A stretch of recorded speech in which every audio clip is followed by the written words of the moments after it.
Is Arthur a king of myth or of history? Is he a true figure, lost to the mists of time? Or is he a story, a legend told and retold through countless generations? Some say he was a real war chieftain, a bulwark against the darkness that fell upon Britain. Others insist he is merely a tale, a vessel for our hopes and our fears. Perhaps the truth of him lies somewhere in between.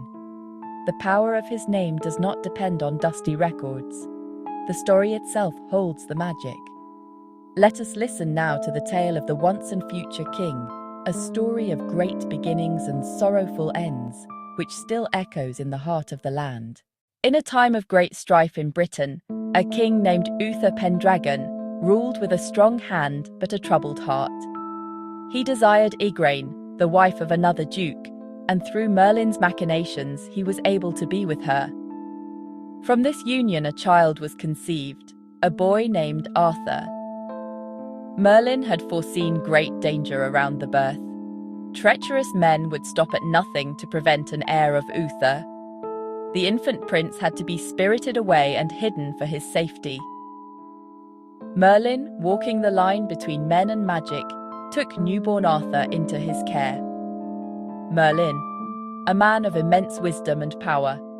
He read the future in the stars and shaped events with enchantments. He entrusted the boy to Sir Ector, a loyal, humble knight. Arthur was raised as a brother to Kay, ignorant of his royal blood. On a cold Christmas morning in London, a great stone appeared in a churchyard, and thrust within it a magnificent sword. Whoso pulleth out this sword of this stone and anvil is rightwise king born of all England. Knights and nobles flocked to London, each eager to prove his worth. But the sword would not budge. By chance young Arthur, squire to Kay, came seeking a sword for the lists. Thinking it merely left there, he grasped the hilt, and with no effort at all, drew it free. In that instant his destiny was revealed and the boy became a king.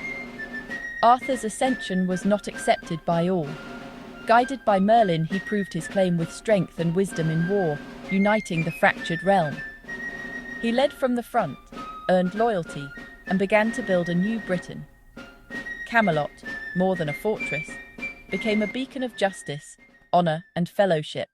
Arthur knew he could not rule alone. He called the bravest and most virtuous to his side. At Merlin's council he created the Round Table, Guinevere's father's gift, where every knight sat as an equal. No head, no foot, no hierarchy, only brotherhood bound by a sacred oath. Sir Gawain, Sir Galahad, Sir Percival, Sir Lancelot du Lac. They swore to do no outrage, to be merciful, to protect the weak, and to fight only in righteous quarrels. Thus, the Round Table became the realm's shield and the very image of chivalry. Arthur's tale holds brilliant triumph and profound tragedy. It is a mirror, reflecting nobility and the frailty of the human heart. A golden age is built by valiant hands and noble minds, yet undone swiftly by a single flaw that spreads until all falls to ruin. We shall journey from his mysterious birth to his final, fateful battle. Section 4, A Kingdom's Heart, Guinevere and Lancelot. Guinevere's marriage fortified Arthur's realm, bringing alliances, wealth, and the famed Round Table. She was celebrated for grace, intelligence, and gentleness, an ideal queen, loved by all and adored by her king. Among the knights, none surpassed Sir Lancelot, jousting's master, peerless swordsman, and bravest warrior. His loyalty to Arthur was legendary. The king loved him as a brother. He pledged himself also as the queen's champion. A deep, forbidden love blossomed between Lancelot and Guinevere, an act of betrayal against the king they cherished. For years they struggled, the secret frayed Camelot's fabric, a quiet sorrow amid trumpets and shining armour. The tension could not endure. Enemies would exploit this weakness. The age's greatest love story was also its greatest threat. So the wheel turned toward inevitable reckoning, and the shadow lengthened over the Golden Court. Section 5, Noble Quests and the Holy Grail. The Fellowship rode on noble quests, to be a force for good.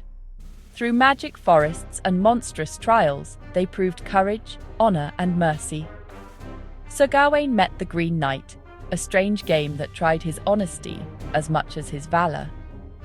Then the holiest vision appeared, the Grail, veiled in white silk, stirring divine longing. They vowed to seek it without rest for a year and a day, and the fellowship thinned. Lancelot, great among earthly knights, was barred for his love of the Queen, granted only a painful glimpse. Many perished, others returned disheartened. Galahad, Lancelot's son, achieved it, and was taken up into heaven. The quest succeeded, yet revealed the cracks and scattered the brotherhood. Into that shadow stepped betrayal, and Mordred. Section 6. The Shadow of Betrayal and the Rise of Mordred. The Grail had exposed hidden sins, most of all the love of Lancelot and Guinevere. Arthur had long looked away for love and for peace, but the secret burst forth, brought into the open by Sir Agravain and by Arthur's own illegitimate son, Mordred. A snare was laid, the lovers were revealed. By Arthur's own laws, Guinevere must burn. His heart broke as he condemned her. Lancelot charged to save her, and in the carnage many comrades fell, even Gawain's unarmed brothers. He fled to his castle in France, taking the Queen. Duty-bound and urged by vengeful Gawain, Arthur pursued across the sea. In his absence, Mordred declared Arthur dead and seized the crown, a dark mirror to the true king. He pressed Guinevere to marry him and drew greedy malcontents to his side. Hearing of the treachery, Arthur abandoned the siege and raced home to reclaim his realm. Section 7. The Last Battle and a King's Farewell. Arthur landed with his host and met Mordred's forces.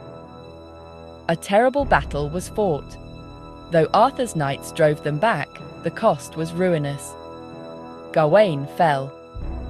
In his last moments, he wrote to Lancelot, forgiving him, begging aid for Arthur. The dream of Camelot guttered in civil war, brother against brother.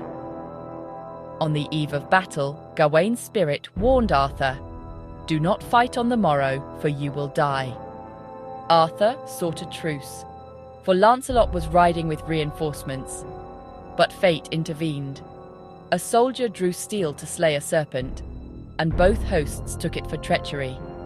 Camlan burst into slaughter. By dusk, nearly every knight lay dead. Arthur spied the traitor and, with righteous grief, charged. He ran his son through, but received a mortal wound. Sir Bedivere bore the dying king to a mysterious lake. Arthur's last command, return Excalibur to the water from whence it came. Twice Bedivere faltered, hiding the blade. Twice the king knew. At last he threw it far, an arm clothed in white silk rose, caught it, thrice brandished, and drew it beneath the waves.